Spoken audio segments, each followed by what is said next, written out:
I wonder what stories the tree will tell tonight. Look! It's the storytelling tree! It's glowing! Let's hurry! I want to hear the stories! Gather round, family. Close your eyes for a moment and listen. Long before the world was filled with the beep of smartphones and the rush of concrete cities, there was a small village at the foot of the Baobab Hills called Kipanga. In Kipanga, life followed a beautiful, unbroken rhythm. Every single morning, the great golden sun would rise, stretch its fiery arms and pour warmth over the land. But one Tuesday, the sun simply didn't show up. Imagine waking up, checking your watch 6 a.m., dark 9 a.m., still dark. By 2 p.m., the roosters were thoroughly confused. The cows refused to milk, and the village elders were panicking. So, the village chief called a grand emergency meeting under the great baobab tree. "The sun is angry," the chief declared, his voice trembling.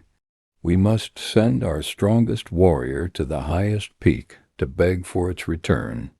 The village champion, a man named Quaim, who could wrestle crocodiles, stepped forward.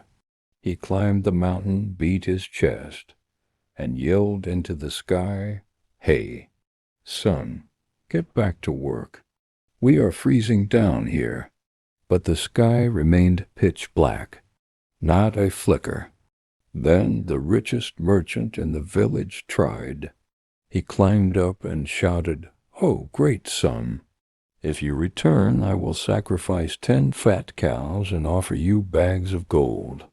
Still, nothing but cold, silent darkness.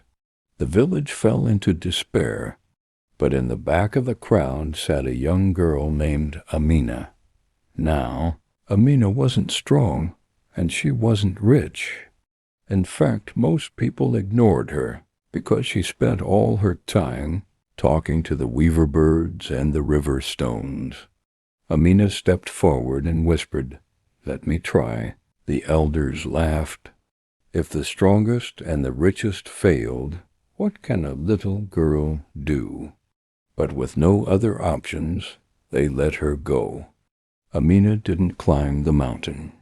Instead, she walked right into the center of the village square, sat down in the dirt, and took out a small, hollow wooden flute. She didn't shout. She didn't bargain. Instead, she began to play a melody. It wasn't a song of worship, and it wasn't a song of fear. It was a song that mimicked the rustle of the dry maize leaves in the wind. It sounded like the first heavy raindrops hitting the thirsty soil. It carried the rhythm of mothers rocking their babies to sleep. It was the sound of home. As the music floated up into the freezing atmosphere, something miraculous happened. Deep within the dark clouds, a faint, rosy pink glow began to bloom. The sun wasn't angry. The sun wasn't greedy. The truth was, the sun was just exhausted. For thousands of years, it had looked down at the earth and seen humans fighting, hoarding and rushing around, completely forgetting the beauty of the world they lived in. The sun had felt unappreciated, so it pulled up the covers and went back to sleep. But Amina's song reminded the sun of why it loved the earth in the first place. Slowly the golden light spilled over the horizon. First came the deep oranges, then the brilliant yellows, until the sky was blazing with warmth. The village erupted into cheers. Quain cheered, the rich merchant cheered, and the roosters finally figured out what time it was. The sun didn't want gold, you see. It just wanted to be heard. So, my friends, next time you step outside and feel the morning warmth on your face, don't just rush past it. Take a breath, look up, and whisper a little thank you. Because even the brightest lights in the universe need to know they matter. But you see, family, the story didn't actually end with the sunrise. Because when you change the rhythm of the world reacts. The next morning, the village of Kipanga woke up to a dazzling, brilliant light. The sun was shining brighter than it ever had before, almost too bright. It was as if the sun was saying, "Oh, you appreciate me now? Excellent.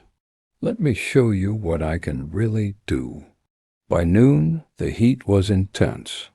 By day 3, the mud huts were baking like clay pots in an oven.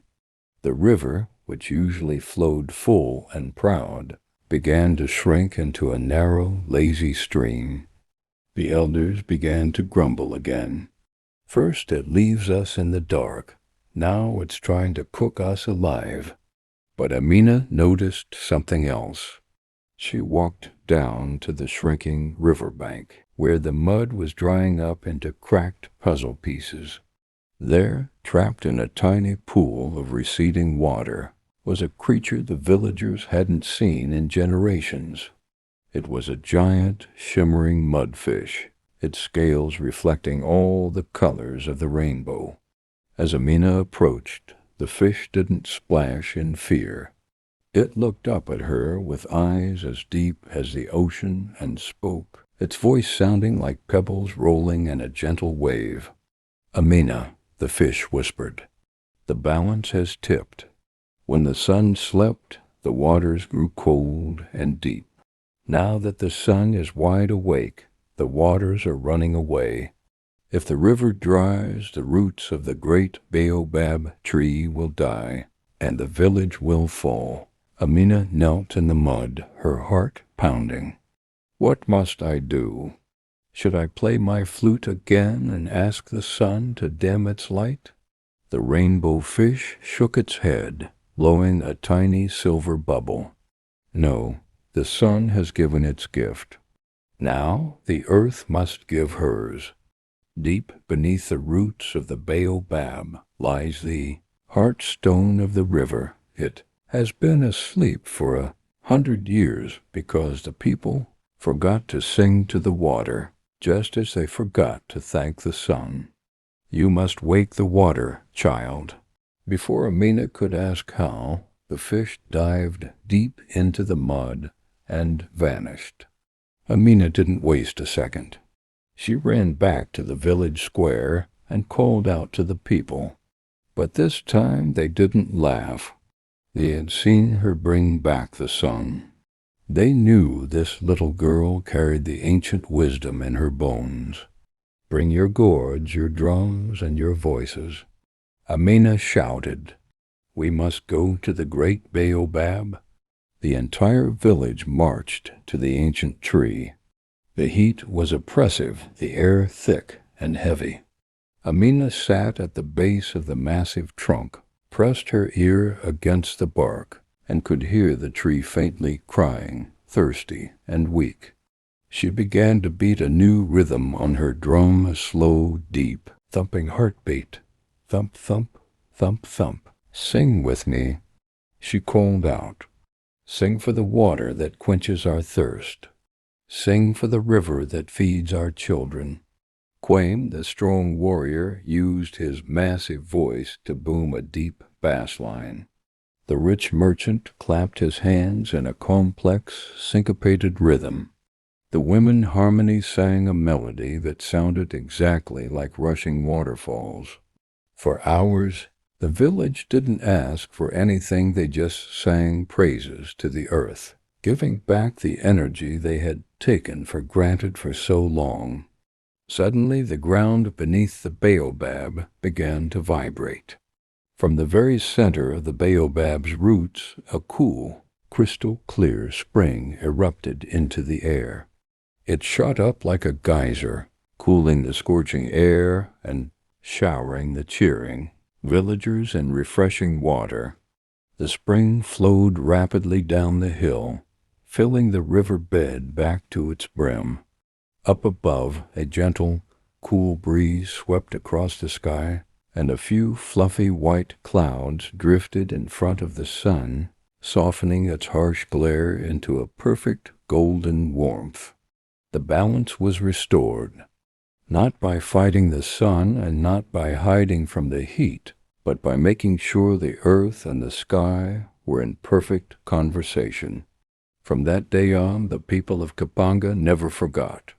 They realized that nature isn't just something we live on, it's someone we live with.